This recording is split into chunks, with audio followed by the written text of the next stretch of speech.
contract archive in Odoo 11. So from employee module, click on contracts.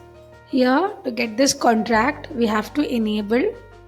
So here from contract, click on create button. We have to create a contract. Contract reference, employee name,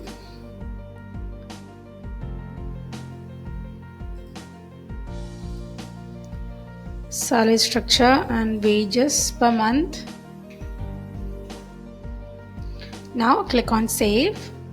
Here we can see a button. Click on it, archive button. So the employees are archived. Now you will go to employees. If you want to see here, click on filter and click on archived. So you can see the employee which is archived. This is how employee contract archive works in Odoo 11. Get more details and support.